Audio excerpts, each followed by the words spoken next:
One of the things that we do at Butchershop is we don't say that we're a branding company. We say that our value proposition is that we figure out ways to build trust and create value. Those things aren't logical when you think of a branding, consultancy or a branding agency. When we say those things, what we mean is that there's a huge lack of clarity, usually within organizations. Lack of clarity breeds drama. And I think that that's fundamental to culture, but it also manifests itself in the brand matters. On that side, there's a lot of things like assumptions, lack of alignment. There's a lot of things that stem from that clarity not being there. What we sort of advise and what we work on is not going all in on just trying to think of brand, let's rebrand, right? We try to figure out in steps, what's the vision? Vision is an asymptote, right? On the x-axis, from calculus or old algebra, right? It's something that if you draw that line, it'll never hit the x-axis. So if the vision's big enough, right, you should always be moving towards that. The mission of a company can change, and that's what's really significant. So the vision is an asymptote, the mission is to help you get incrementally closer to that. If those two things aren't really clear, it's really, really hard to then jump off and talk about perception we're trying to create. Perception is all about audience, communication, design, product experience, culture internally at a company. What you are and how you show up in the market is really that manifestation of that. So if those things aren't clear, then what we tend to do to get a quick win is let's take an hour and run a workshop that we call a pre-mortem. And it's where you can get real comfortable talking about failure or what'll make you fail in achieving your mission in the context of your vision.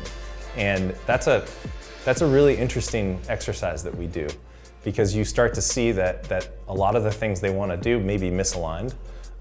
You may have a boastful sort of CEO who is a product person that may not really believe in the value of brand, but I guarantee you most people in that room believe in clarity, they believe in alignment, they believe in getting rid of assumptions. And what we try to do is find things that are rather subjective conversations and turn them into objective points of orientation. That's the hardest thing, is that brand is not an opinion. It manifests itself in sort of this platform and the strategy you create, and there's a way to know that it's right. And that's sort of the quick win, is to establish vision and mission first and work with companies to do that.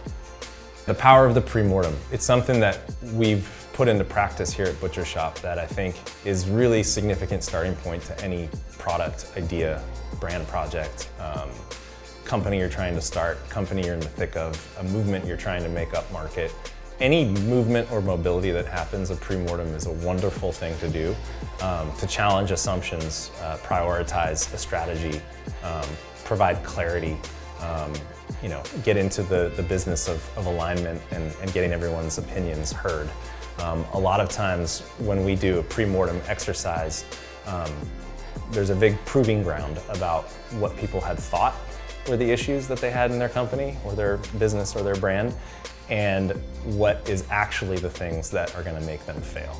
So we embrace failure wholeheartedly. I think it's way more fun to talk about failure than it is to talk about what will make us successful. I actually kind of cringe when, projects or with clients, they're like, well, what does a successful project look like? I think that's the easiest way to sugarcoat things that are going to be really hard conversations to have. So the pre-mortem, I always preface things with do not follow our path to destruction, but this one is something that I think everyone can do on their own, but it's also something that we use to help shape scopes of projects and to actually get to a more holistic conversation about what a business or a brand is facing. And the way that a pre-mortem works. Typically, you have 6 to 8 people in a room, and usually those are people that represent certain aspects of what it is that you're trying to do, whether it's product, the C-level, marketing people, customer success teams. And it works for any idea that you're trying to kind of beat up. And what you do is you put the vision for what it is that you're trying to do with the mission on the board. And once that's up there, you go around the room and in a few minutes, you have everybody rapid fire on Post-its, all the things personally, team-wise, collectively, business-wise, customer-wise, all the things that'll make that not come true or that fail, right? And in about 5 minutes, you literally, not figuratively, literally have Post-its of dozens and dozens of things. It also helps the room where most people do 80% of the talking, other people don't.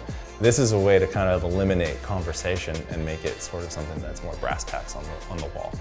You put those up on the wall, and what you tend to see is that there's some unpopular thinking up there.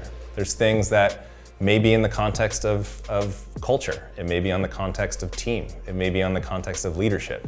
It may be, about brand. It may be about communication. It may be about marketing. It may be about not knowing your audience. I mean, that's one of the things that comes up in a pre-mortem is how do we know we're right?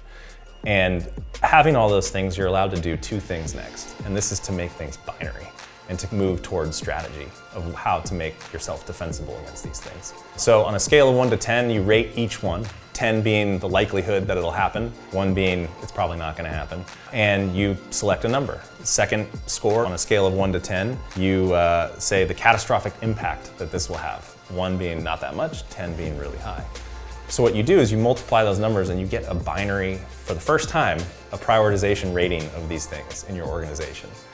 And what you'll see is that a lot of the stuff that's low on the list were the things that everyone thought were really important, but the scoring allows people to realize that no, those aren't that big of a priority. What you see 50 and above are these big things that if you don't address them, it will prevent you from going where you want to go.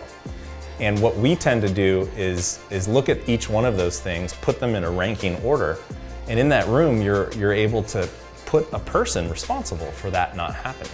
So you now have accountability, and then the team can actually have a healthy conversation about putting traditional KPAs or KPIs around them. You can put a timeline, you can strategize about what do we need to know, who do we need to know, what do we need to do around each of those items, right?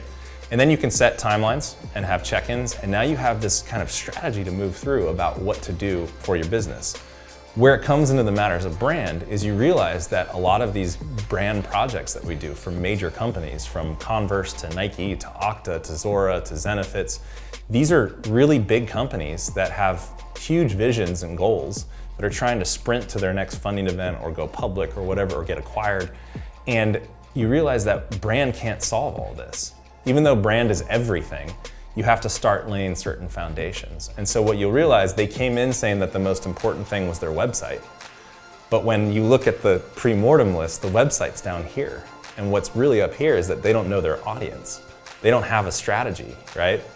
That those two things can be solved with the work that we do through discovery and through sort of the research and how we bring in audience and do segmentation, take their customer data, their proxy data, and we can look for the patterns and the inconsistencies, and we can figure out what we need to craft to create perception to that audience.